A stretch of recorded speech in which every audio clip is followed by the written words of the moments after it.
time for Making Connections. And this is, of course, when we connect with people right here in our community and hear their stories.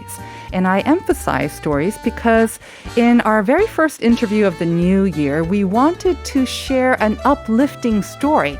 Sharing stories or storytelling is an important form of entertainment, communication, and education, and it's a very powerful way that we can connect with one another. So today, we're joined by Seung-ah, and she is a global performance storyteller who travels around the world to share a deeper understanding of Korean culture, one captivating story at a time. She is the first contemporary professional storyteller here in Korea, the founder of Arirang Storytelling and K-Storytelling World Tour Project. Welcome to Life Abroad, Seung-ah. Oh, thank you for inviting me. It's such a pleasure to be here and meet you. It's a pleasure to have you on the show and to meet you as well. I think our listeners will be very intrigued by what you do and how I introduced you as well. I said you were like a global performance storyteller, a professional storyteller. What exactly is that? What is a performance storyteller? When people ask me, what is a storyteller? And they always say, are you a writer? Right. But I can say it's like a pianist. Pianist play the music composed by a composer. So I play the story, a story written by a writer, or sometimes I gather the story by listening. So you don't read it as it is. You kind of make it your own. Yes, you it's kind more of like an adapt improvisation. You adapt it Yes. for a live audience. Yes. I understand. And I understand that before you became a professional storyteller, you were actually teaching English, which seems like a very safe and steady job. But how did you make the transition? What is it about storytelling that sort of prompted you to make this kind of quite a drastic, I guess, change? It's like a kind of sacred journey to find myself. So getting out of the box. And I've been to many countries, meet people, meet more people, share Korean culture. At the same time, I thought as an English teacher, maybe there are so many native speakers. But as a Korean, I think this is the best thing I can do, using English also. Right. So you used your English skills and also your being Korean and having this knowledge of all these Korean tales to tell it to a global audience through the sort of global language of English. So it's fascinating. For our listeners, and I have to say also in doing research for this interview, that's the first time that I came across your performance. So to give our listeners a better sort of understanding of exactly what you do, we're going to share with them a short clip of you performing. Can you introduce what exactly this story is and maybe where you're also performing it as well? Yeah, I've been performing Chunyang's story for many years since I was debuted as a storyteller. And last year, I started to think about another story for the next 10 years. Then I chose Party because I realized that we are all abandoned souls in a way. Then I really wanted to give hope to people. We can be abandoned by others, but we cannot be abandoned by ourselves because we are beautiful. We are the one created by God. So this is another way of sharing love through stories. And I performed this at the 17th Folktales Festival in Kea in Greece. In Greece? Okay. It was an outdoor performance. It was very mesmerizing because we can listen to the nature. Even the dog was there listening to our story, and the people, from kids up to, seniors. So we just shared our love, and at the end we sang Arirang together, hugging ourselves. It was so therapeutic. A very therapeutic and healing experience. So we do have a clip of that performance. Now, as she said, it is outdoors, so the sound quality may be a little bit less maybe clear than an indoor performance, but let's listen to that now. I am the seventh princess. I am body. Please coffin. Open the lid of the coffin. I brought the magic water. The queen and the king started to move. Body poured the magic water to their mouth, to the king and the queen. And they opened their eyes. And the king asked, "Why there are so many crowd? Why people are here like this?" "Oh." And the queen said, "Oh, we had a nice dream." And the people said, "Princess Body saved you. She got magic water, and now you're alive."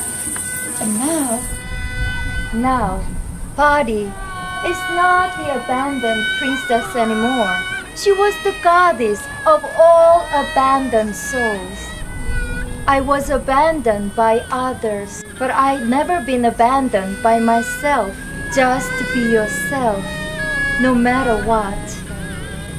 Just be yourself. You are beautiful.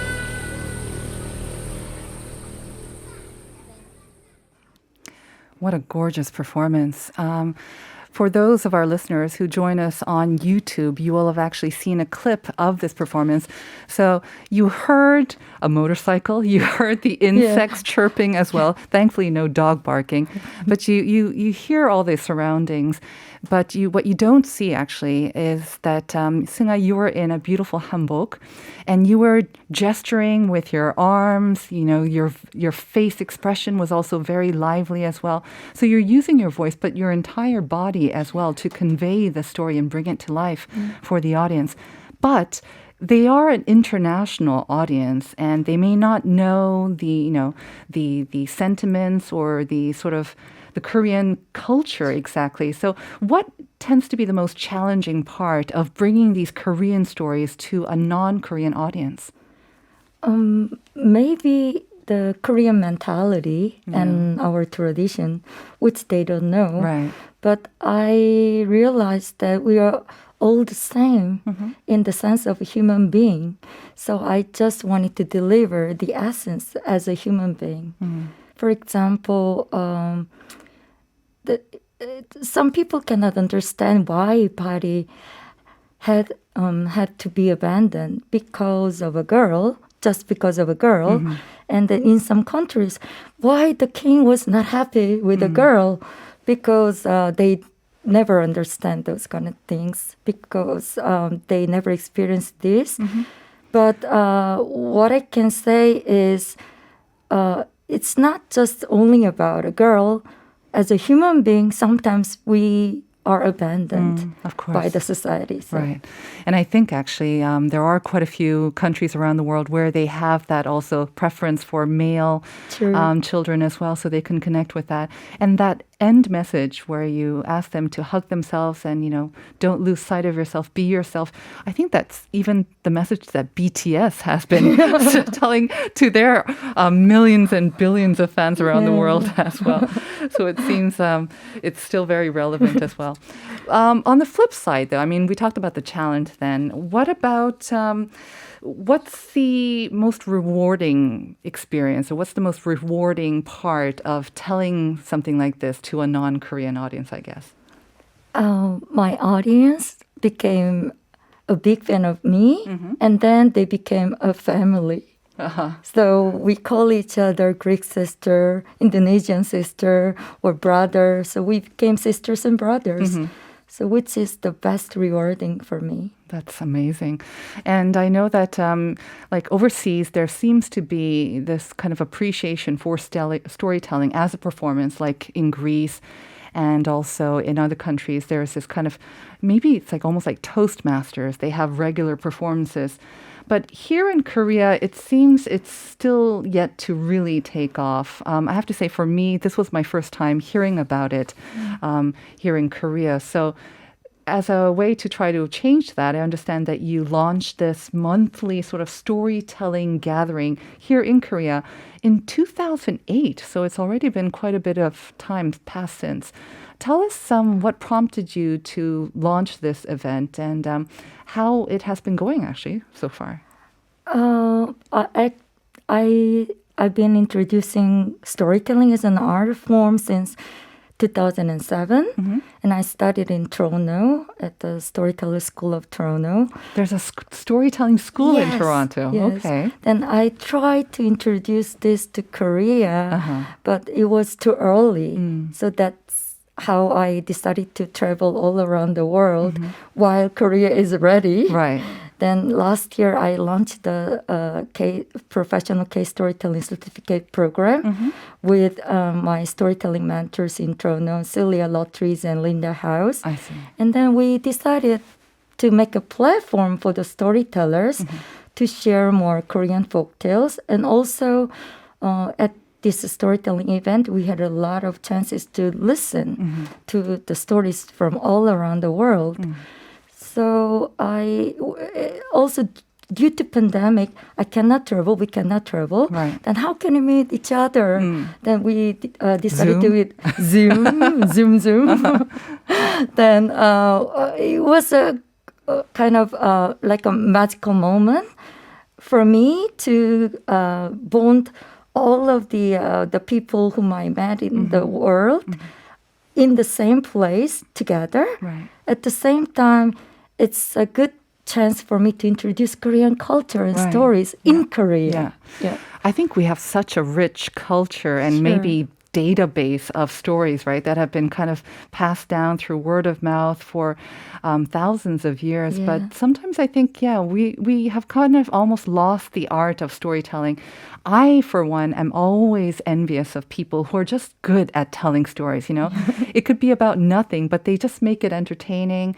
And I always thought, like maybe someone who seems to be born with the gift of speaking well, of eloquence, I had to work hard to do this as a job. But storytelling, I always thought was kind of something that you're also born with, maybe. It's almost like an innate talent. What do you think takes to be a good storyteller? I mean, for one, do you think you were kind of born as a good storyteller? Were you always a great storyteller? I didn't know that I was meant to be a storyteller until I started my travel since my grandmother passed away. It's a like kind of inheritance from my grandmother. She became a widow at the age of 33, and she passed away when she was 93. Wow. For 60 years, she had been so lonely, and the only entertaining thing was to read books. And she knew a lot of stories. When I was born, I was a crying baby. And the only way to stop my crying was to tell a story. Wow. Then I've listened a lot of stories. Then later on, after I became a storyteller, I realized that this is time for me to share my grandmother's love and stories with the world. Also, can you imagine about the life of our grandmothers? They never experienced traveling and outside of Korea. But whenever I tell her story in outside of Korea, I can say, oh, my grandmother now she is in Kenya, she is in Indonesia, she is in Iran. So I think I'm making my grandmother's dream come true through her stories. Exactly. I think it's a beautiful tribute to your grandmother. And I think you were getting a little bit emotional just even talking about her now. But so you were privileged to grow up with your grandmother's stories. She explored the world through her books, and she translated that for you through her words. And that instilled a love in you of these stories, which now you are sharing with the global audience, and then again, honoring your grandmother as well.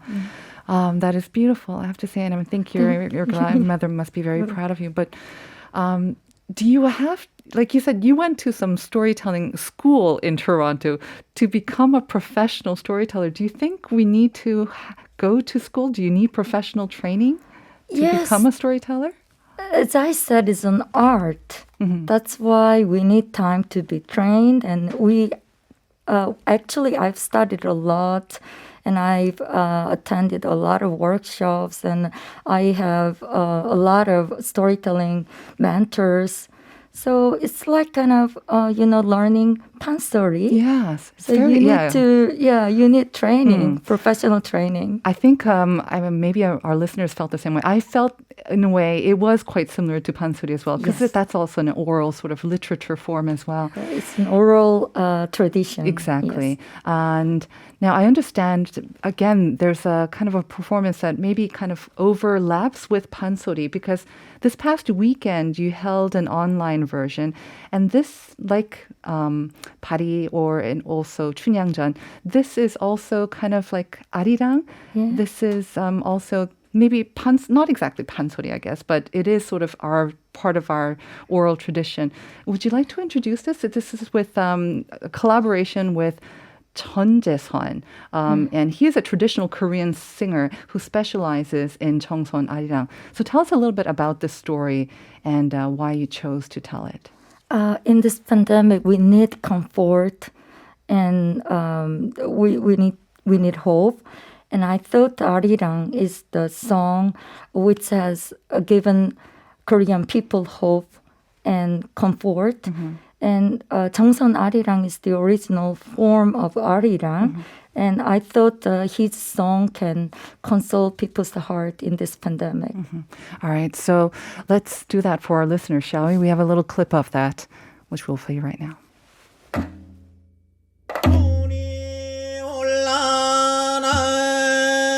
비가 올라나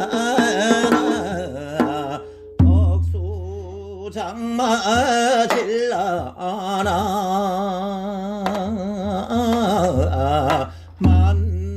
만수산 검은 구름이 막 모여든다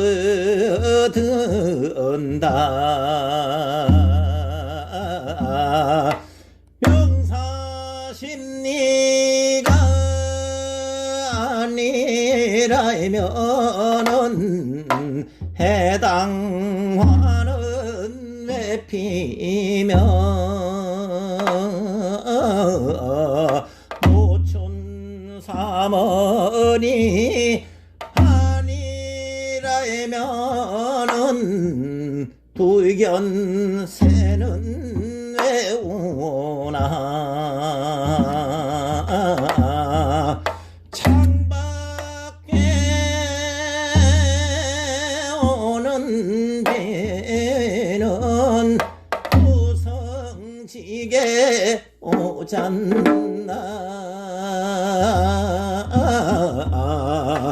이 끝에 돋는다른 유정도 하구나 청선 앞 조양강물에 살짝 내린 물안개 백로 한 쌍이 날아오더니 안개 속에 묻혔네 아리랑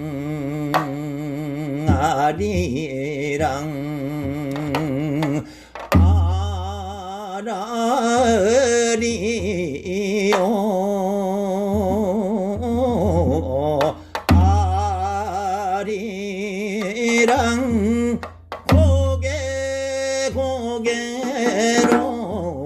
나를 넘겨주게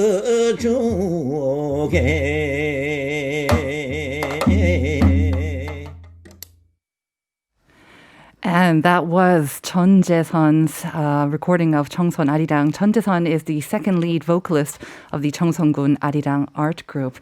That was lovely. Seung-ah, can I ask you, what are your sort of personal hopes for the new year, maybe whether it's professional or also on a personal level as well?